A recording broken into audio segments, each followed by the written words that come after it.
Okay, class. Um, so I know that this seems a little bit out of order. So let me just do a brief introduction. So my name is Miss Bianca Pointer. For those who know me, some of them like to refer to me as Dr. Pointer. And yes, I am a fourth year doctoral student in clinical psychology at Jackson State University. However, I do not have those three letters yet. So you may refer to me as Miss Pointer or whichever you prefer. Okay. Because this is an online course, there isn't a physical class meeting nor an office space. So the primary method of contacting me will be through my email. Okay. And when emailing me, I have a 24-hour response window. As I'm pretty sure you know, with any professor or professional, we do have multiple hats and responsibilities. So when you send me an email, I allow at least 24 hours of trying to respond back to your email. And I respond back to emails pretty quickly. Nonetheless, I try to at least respond back within 24 hours. And of course, as you see here on the syllabus, this is my email address right here. And this is my cell phone number. Now, my cell phone number is to only be used in emergency purposes only. So if you mistakenly or happen to miss out on submitting an assignment on time or a quiz, and you don't have a valid excuse such as a funeral or a emergency or a tragic event or anything of the nature where the university permits an excuse, you may not contact me with this number, okay? You may not text me at this number for those reasons. Only if it's an emergency and it's valid through the university, you may text me, okay? Otherwise, your main primary form of contacting me will be through my email address, okay? So as you can see here, this is your textbook, Developmental Psychology, Child and Adolescence, the ninth edition. Of course, because this is adolescent psychology, we will only be pulling from certain chapters that addresses that area, okay? And you are responsible for obtaining the book. If you get a previous edition, I don't think the previous edition is that far off. Nonetheless, you are responsible for getting that, as well as looking at the PowerPoints that's posted on Moodle, as well as using your textbook too. And I do screen recordings of the lecture, so I actually take my time and discuss the chapter with you. Okay. So for the most part with this course, we're talking about adolescent psychology. We're talking about that adolescent period that's typically 12 or 13 years old to 19, and we'll be talking about many theories that is used to explain the development of the adolescent. What does that look like? What kinds of current topics and concerns is in the field of adolescent psychology today? How do we conceptualize their behavior? How can we explain their behavior? What advancements can we make in terms of how we understand the adolescent? And that's pretty much what this course focuses on. And for those who don't know me, I am into child and adolescent psychology, and a lot of my research has been in that area. All of my externships and practicum experiences has been with children and adolescents. So feel free, if you have any additional questions about this area, want to know more, please feel free to contact me or email me. So let's jump right into the course requirements because I'm sure this is what you're most interested in. So with assigned readings and assignments, because this is an online course, it is your responsibility to complete all reading assignments. You're responsible for reading the chapters, viewing the PowerPoints, and listening to the lectures. And listen to all of the lectures because when I do your exams and your quizzes, you don't know where I'm going to pull from. So it's kind of imperative that you listen to the whole lecture to understand the chapters, okay? Um, when you're doing the assignments, it is imperative that you submit your assignments at the deadline.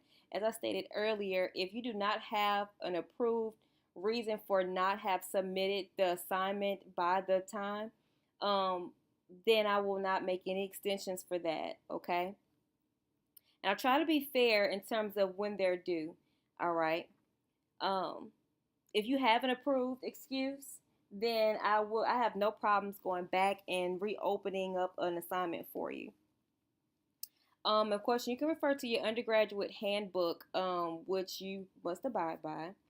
In terms of your quizzes, so I know it looks overwhelming with the number of quizzes you have, but there are a total of, let me make sure I have this correct though, there are a total of 6 quizzes and they're 15 points each. When I do these quizzes, I make sure that it's on material that I know that I have taken my time to thoroughly discuss and explain and go over with you, okay? And so, again, going back to what I said before, that essentially you are responsible for reading, listening to the lectures, and looking at the PowerPoints, as well as locating your own personal resources to help you understand the material. So, any quiz or test I give you, it's going to be on material that I know I have personally covered, okay? Um, with the quizzes, I make them available or they open up Wednesday of each week, and this is why I do that. I want to make sure that you spend some time at least listening to the lecture first, okay, and actually listening and understanding it, and then and doing some reading on your own. And then I make the quiz available, or it opens up on Wednesdays. And you are to complete the quizzes by 11:59 p.m. on Sundays. So this is more than enough time, guys. I know we have busy schedules. We have things that come up. I understand that. However, it's still your responsibility to complete the quizzes on time. From Wednesday to Sunday, at some point, you're going to have to make some time to do it, okay? And so there'll be no extension of time to take the quizzes once it's closed, okay? I do trust that you will be a student that's responsible enough to actually listen to the lecture and take your quizzes, okay? The same thing with your exams. When we have an exam scheduled, because we're such a short summer session and we only have about 7 weeks, I know a lot of the chapters are going to have to be crammed in together on your exams. So with that being said, when we have exam schedules, I try to post them at the beginning of the week, which is typically on a Sunday. Okay, I try to open it up for you on a Sunday, and then they will close by 11:59 p.m. On a Thursday. Okay. So you are responsible for ensuring that you take the exam during the time that you're given. So for example, with the quizzes, you have about 10 or 15 minutes to take the quiz. And that's given making sure that you're taking your time to study first. That's why we're not taking a whole lot of time to take these quizzes. With the exams, you get at least 30 minutes to take the exams, okay? Other assignments will include online discussions. And the reason why I decided to do online discussions is because it's great to hear other people's viewpoints and other people's ideas in terms of how they view various topics in adolescent psychology. Me personally, because I am a doctoral student who's had a substantial amount of experience with this age group, I do believe that it's important for you to understand the application of what we're learning in our textbook. I mean, it's for one thing for us to just go through these lectures over and over and over, but what justice does it have if you don't understand how to apply that in real world time? So what I decided to do was I will post different videos on current topics in adolescent psychology, anywhere from current issues to different types of therapeutic techniques, even down to if you decide to pursue a career. Okay? And these videos are also going to encompass things that we talk about within the chapters of your book. And so with these online discussions, you must make your post by Friday, each Friday by 11:59 p.m. Remember, guys, I'm trying to make this as not easy, but I want to be accommodating to other people's schedules because I know this is an online class and I know we're busy sometimes. Some of us work, some of us have to do other things. However, I think I'm being very lenient by having things due by 11:59 further along in the week, okay? So with these response, I did not set a length in terms of how much you discuss. However, I will be looking forward to see if you provide, your personal opinion. If you included things from the text that we've talked about to explain your opinion, or if you cite other information that's scholarly to justify your opinion. Giving me a simple response like, oh, I agree, or I don't agree, maybe they should, that's not enough to get full points for this, okay? The whole purpose of this is to actually think about this and share your viewpoint of it. And that lets me know that not only do you understand what we talked about thus far, but it helps you understand conceptually what some of these topics look like, okay? And of course, you want to be respectful of your opinion. So, if you find the video somewhat offensive, which I will try my best not to post anything that would raise about any unwanted emotions. Nonetheless, though, I want to provide realistic current trends and topics in adolescent psychology. So when you're responding, try to be appropriate with your response. Inappropriate language or trying to use information that's not really factual will also result in a point deduction. Written assignments, which the only written assignment you will have in this course will be your natural observation assignment, okay? And so with all written assignments, this will be due in a Microsoft Word format. And by now you should know APA format. If you don't, there is a website here included in your syllabus that will give you some tips and pointers on how to format your papers. I will be looking for that. I will be looking to make sure that you have properly cited your resources within your paper, as well as provide the reference, making sure that you're formatting in terms of the headers, the page numbers, the title page, all of that I will be looking for, because at this point, as an undergraduate student, you should know APA format. And you're going to submit that on Moodle, of course, through Turnitin.com. And that allows me to see your paper, and it will check for plagiarism. You also know by now that plagiarism is pretty much a crime, and you will be put out of school for that. So I trust that you're going to be, respectful and have some integrity when you're doing your work. Now, going back to that written assignment I was talking about, you do have a natural observation assignment. And I thought this assignment was pretty cool in that sometimes we don't realize that we do this on a day-to-day basis. But what you're going to do is you're going to find at least two groups of teenagers. And this can be from your church, it can be when you're in the mall or in the grocery store, or even your family members.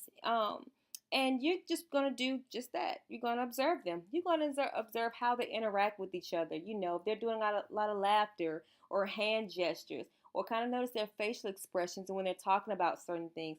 Now, I don't want you ear hustling, but if you can get a hold to how they're talking to each other, that's great too. Observe if it's a mixed group or not. If it's consisted of males and females, or all males or all females. If it's a mixture of Caucasian, African American teenagers, or Asian American, or whatever ethnic group, if that's what the group consists of. What you're going to do is you're going to observe how are they the same and how are they different. And what context are the teenagers you observe are in. So that's going to be getting back to whether this was at church, at home, in the mall, the grocery store. And you're just going to talk about how might they act differently if they were somewhere else. For example, if you're observing some teenagers when you're at the mall in the store, and they're talking about how they want to look when they go to the prom. Well, how might they act if they were at church? Or how might they act together or talk together if they were at Walmart? And this is going to be at least 1 to 3 pages, okay? So you're going to give a detailed account of your observations. So you may want to bring a little notepad along. And of course, you want to be discreet as possible, because you don't want to look like someone who's easing in on their conversations or stalking them, okay?